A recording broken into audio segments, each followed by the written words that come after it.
পুজো প্রস্তুতি পর্ব তো তোমরা দেখেইছো। মা একদম নিষ্ঠা ভরে কিন্তু পুজোর জোগাড়, আর প্রতি বছর আমার মাই করে এটা নিয়ে জোগাড়টাও।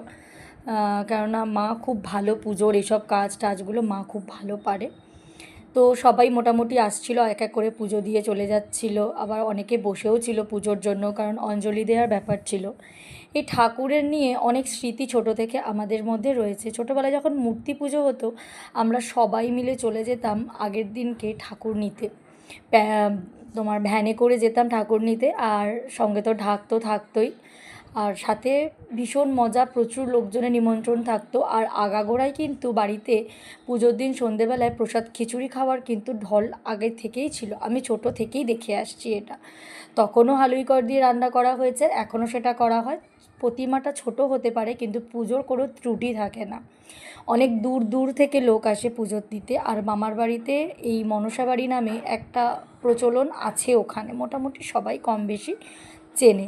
আর আমরাও ছোটো থেকে ভীষণ আনন্দ করতাম এই পুজোটার জন্য। সারাটা বছর আমরা ওয়েট করে থাকতাম কখন এই পুজোটা মানে কবে আসবে। আর এখন যেহেতু বড় হয়ে গেছি, আমাদের নিজেদেরই সবার একটা করে সাংসারিক জীবন হয়ে গেছে, তো এখনও আমরা ওয়েট করে থাকি কবে ওই দিনটা আসবে, আমরা সবাই আবার একত্রিত হব এক জায়গায়।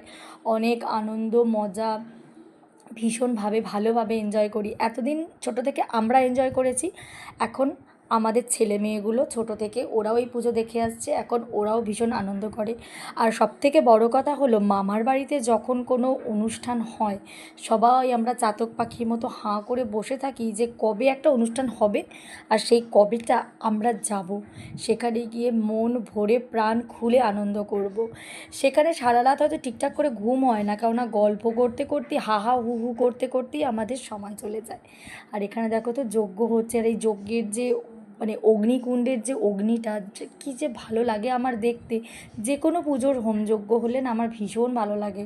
এই যে আগুনটা একটা মানে শিখাটা যেটা উঠছে, কী যে ভালো লাগে দেখতে। তো যাই হোক, সেটাই তোমাদের সঙ্গে শেয়ার করছি। আগের ভিডিওটা আমি পোস্ট করেছিলাম, তোমাদের অনেকেরই ভালো লেগেছে, অনেকে অনেক রকম বলেছো, লিখেছো।